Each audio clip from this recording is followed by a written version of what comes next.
Yo, what's going on, y'all? This is Vandal here. We are ready for episode 4, and we've got the Prophet in the house. What's up, man? How you doing?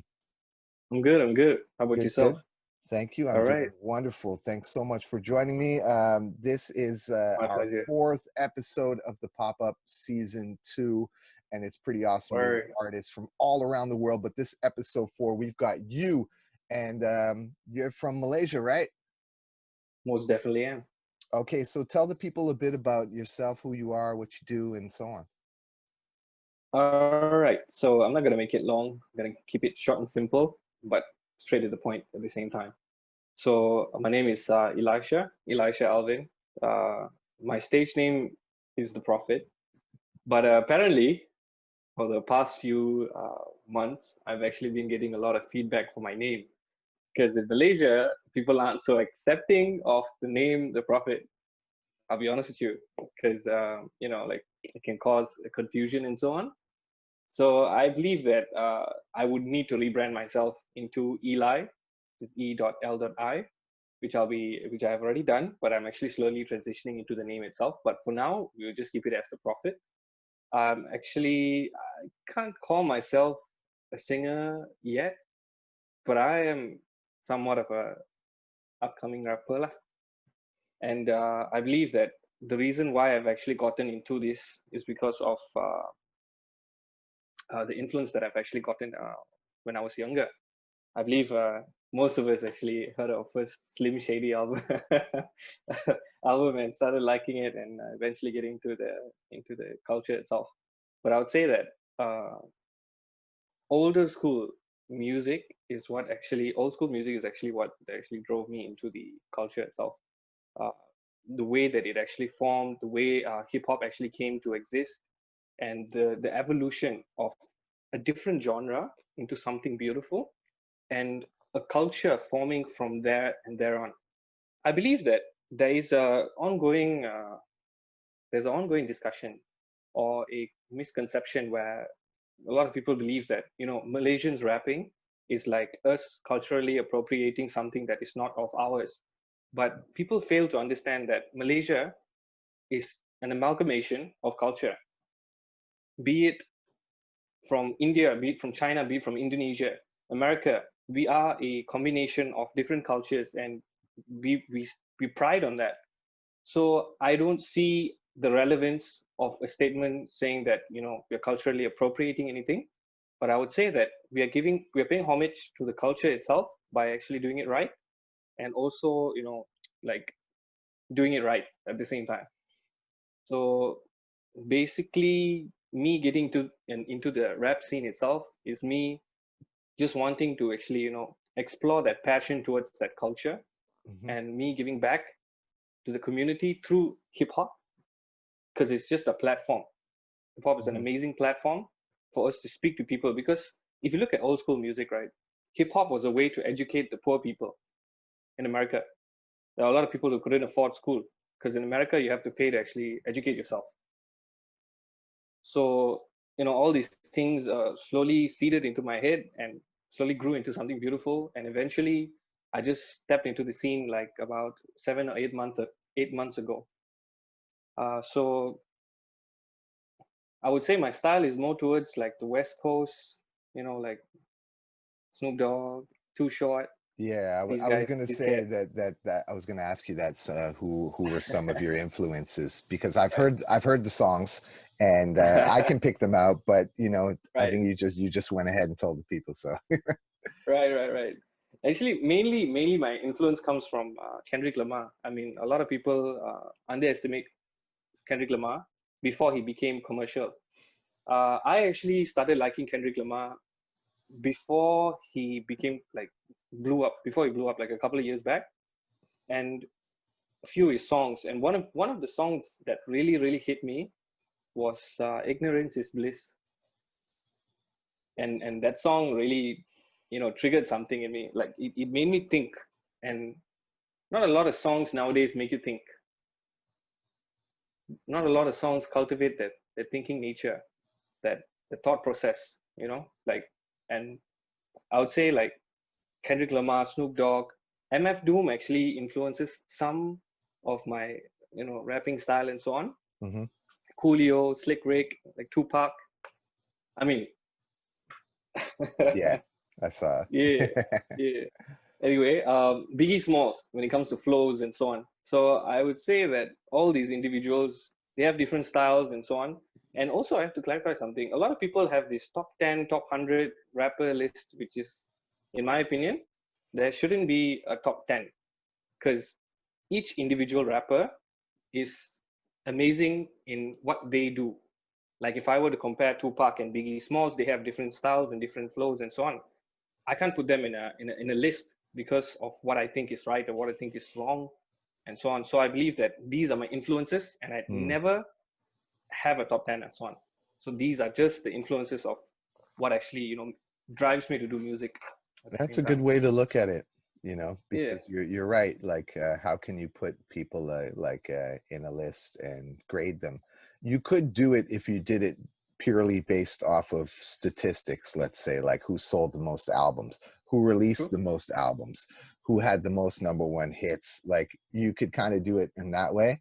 But then again, that's it's very subjective because each individual person has their own, you know, I guess, Exactly. list in a way, right? So Yeah. Yeah. yeah, Art is subjective yeah. in general. I mean, I don't see the point of people wanting to, make a top 10 list and say, oh, Tupac is bigger than him, Slick Rick is Hmm. bigger than Snoop Dogg. But we don't understand that Biggie Smalls is a product of Tupac and Snoop Dogg is a product of Slick Rick. It's a constant evolution of, Hmm. like artists and so on. So it's like one artist creates another artist and another artist creates another artist, and it goes on and on and on. And that's how we get this evolution of music and sound. And also, there's also this misconception where a lot of people do not accept new school music. I believe that has to be addressed as well, because there is a huge difference between the new school sound and mumble rap. Mumbling is when you don't say words and you don't connect the dots in a song. However, you can create new school music with words, like how Eminem has actually released his latest album. Yeah, that one. Hmm. So So music to be murdered by. let's talk a Mhm. bit about the collaboration and your song in particular, the one that we're featuring, "Stay by My Side." Maybe you Right. can tell the people a bit about like what it means, what it is, and how you came about the concept and coming up with the song. With the song itself. Yeah. I didn't actually plan the song, to be honest. I just went to the studio, just like how you were actually looking for a studio, like the passion is what drives me, just like it drives you. And I stepped into the studio and I felt like this is what I wanted to say. So the first half of the rap that you hear in Stay By My Side is me just freestyling on the track or off the top of my dome, trying to think and just say what I felt like saying at that point of time. And eventually it just, it all sat in place. And I was like, damn, this could be a track. And then I had it like arranged, and I actually had it out lah. And collaborating with Awgku, he's a very straightforward guy, very straightforward. He's like, you want this, you want that, this. What you think about that? All right, okay, this is good. Okay, settle. It was very easy to work with him. So Okay. it was beautiful because he wanted to know what concept it was all about. But I just Hmm. told him that I didn't really think of a concept, or I didn't really, put that, I didn't really plan the song out. The song is just a derivation of my emotions and thoughts at that point of time, where I just put it on a lo-fi track because I really felt like, that lo-fi track, vibed with me at that point of time. Hmm. So, I just took that vibe and then I added like my thoughts into it, which kind of elevated the track itself, I would say. Okay. And Yeah. who produced it? My producer is High Tash. High Tash is actually a producer under High Life Studios, where he previously used to work with DJ T-Bone Okay. and so on. Yep. So he has the technical skills, to like polish the track up and make it beautiful. And he's also the guy who's actually, he's like my Dr. Dre, I would say. Because when I first started, I did not know how to count like syllables or how to count bars. I just rapped without knowing how to like I just rapped, I just wrote, and I never knew how to count. I never knew the technical side about music itself. Mm-hmm. So, so hi Tash, or his name is Tash. This dude, my man, he is the one who actually like he told me, okay, you gotta do it this way, you gotta do it this way, you gotta rap this way, you got the sound, you got the bars and everything. Now you need to know the technical terms behind it in order to understand how to make it better, to arrange it better, and so on, to make yourself better. So yeah, so he's more than just my producer, I would say. He's Yeah, like the yeah, Dr. Dre to the Eminem kind of thing. yeah. Yeah, so Nice. that's I It's always appreciate good that. to have someone like that in your corner who can, like help you achieve Exactly. your goals and to add more understanding and to help you improve. Like sort of like a mentor in a way, right? Definitely. Yeah. So okay, so we've got the event is coming up on Saturday, the 29th of August, and this is going to be episode 4 of the pop-up. So we've been doing so far, this is our second season of the pop-up, and I guess in total this would probably be the 9th episode that we've done since we kicked off the concept of the pop-up, which is all about bringing creativity together in collaboration. So we have the visual artists, and then we have the musicians, and then they come and collaborate on this piece. But we also use blockchain technology and Web3 platforms such as CryptoVoxels and Ethereum, and we do these digital assets called NFTs that we mint for each song. So I want to ask, just like, have you had any experience? Do you know anything about cryptocurrency or blockchain or anything? I think the first time when I heard about cryptocurrency, it was from my dad, and I think that was easily 5 to 6 years ago. It was 5 to 6 years ago when bitcoins were not as expensive as they are today, and bitcoins were so easy to obtain. Like you could complete a survey, and you'd be given like one bitcoin right after the survey, and that was like easily what 7 years ago, I think. I forgot. So back then, I used to do a lot of this. I used to do a lot of like cryptocurrency savings under my wallet. So I would like fill up like survey forms. I get like 1 Bitcoin, 2 Bitcoins, and then eventually I collected up to like 12 Bitcoins. But what happened was, over time, I did not know that this was going to happen. This whole cryptocurrency thing was going to blow up and stuff like that. Mm-hmm. I just thought because at that point of time, the cryptocurrency's value was at $1 if I'm not mistaken for each Bitcoin. So I had like $12 and I forgot the wallet password. So if I were to, remember it by any chance, my wallet password, I think I'd be half a millionaire right now. What? Yeah, There's a lot. I've heard so many stories about people who, oh yeah, I did, I had a bunch, but then like, I don't know where the drive went, or like I lost the pet yeah, the private keys. I was like, like what? yeah. Yeah, so I guess you had your introduction then, but what about more recently? Have you been looking into it at all again? I would say that ever since it blew up like a couple of years ago, it gave me like a form of trauma Okay, because I was so not like a, regret, you regret that, oh shit, I should have like yeah, looked after my password better now. exactly. And I couldn't recover my account. So right now I'm like, oh damn. I'm like, should I start back or like Well, uh, it's- it's- we are in a totally different ecosystem now, so it's kind of moved beyond Bitcoin, and there's so many interesting things happening with the ability to create these new form of digital assets, right, which are the non-fungible tokens, which are what we're using for all the songs. So we've got like a combination of the artwork and the music, and then we put that on a smart contract, and it becomes its own unique digital asset that can be sold, traded, and collected. And I think these are the exciting aspects of the ecosystem that we're looking to explore with DAO Records and experiment with, because we're all like right now at the sort of early stages of it all.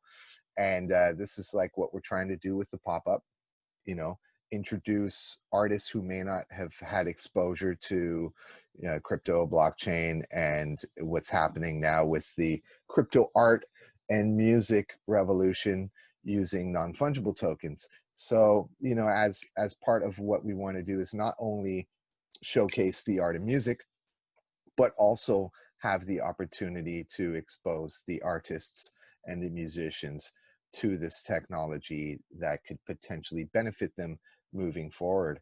And it's always exciting to ask the question, right? Like to people, because there have been people I've interviewed who, have no clue at all what it is, right? And then there are some who've already been exposed and have already been actively involved. So I think this is a good way for us to gauge, and for the audience out there who's watching to kind of get the background and the story of each of our participants in the pop-up. So it's pretty cool to hear yours, and I hope that from this experience you'll like take a more deeper dive look into what's happening now, and maybe that can inspire you to like get over that regret of losing your private keys. Definitely, yeah. I got to do that. Cool. Another question, I guess, because it's still relevant, is what has been the impact of like COVID and the lockdown in Malaysia, and what you went through personally with your music? Has there been sort of any limitations, or have you been inspired more? Like, how have you been dealing with and coping with it? All right.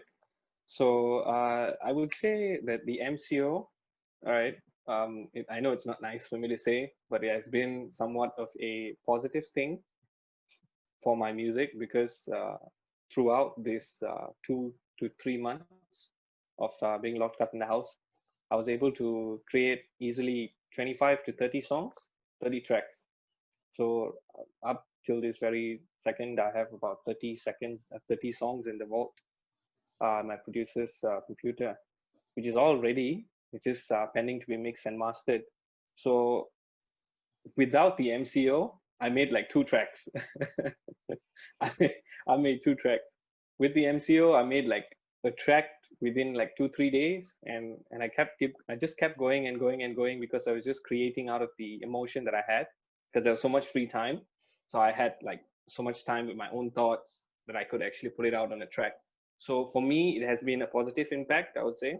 Hmm. But for many, it's not been a very fruitful one or a sweet one. But I would say that the MCO has impacted me in a way that has actually made me realize that I could do so much in a short period of time if I actually put my mind to it, and if I actually just think and just do it, kind of thing. And a lot of people are in that mentality where they feel like they want to do it, but they're not doing it because like, oh, this or that or this or that. Hmm. So that is one mentality that I've actually gotten over, I would say, throughout the MCO itself, and during the RMCO, which is right now. um, I'm still going. The consistency is still there. I'm actually planning to release more, like at least one song on Spotify for every month. And recently, yesterday, I actually released a song called Best Thing, but All right. under my new name as E.L.I. And Congrats. that song, yeah, thank you. And that song is not catchy, it's not commercial, it's not something that I've made for people to, like, I didn't make the song for people to enjoy in a sense like, oh, I want them to actually like it. I want them to like it. I did it as an open letter. I actually did it for someone I actually truly care about. And it was her birthday yesterday. So like I got it like distributed and everything. I made sure that it was Well, released on the right day.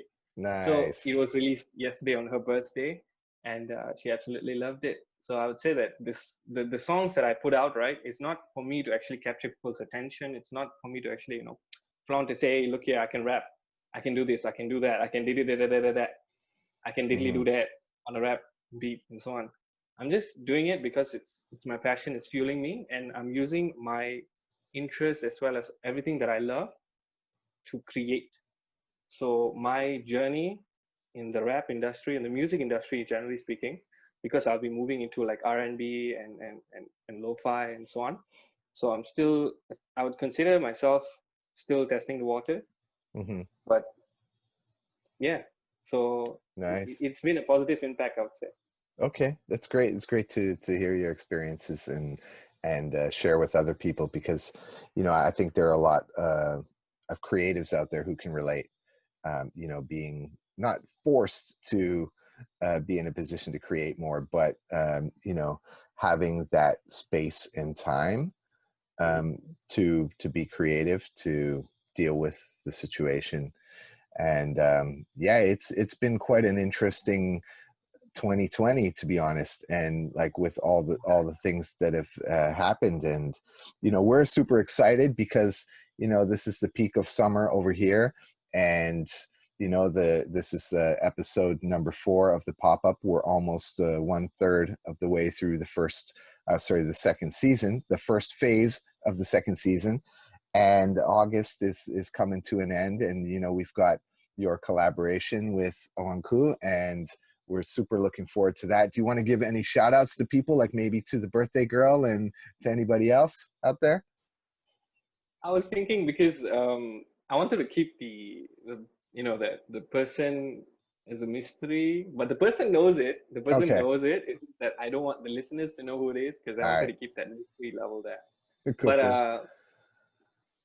those who are hearing, you're not gonna know.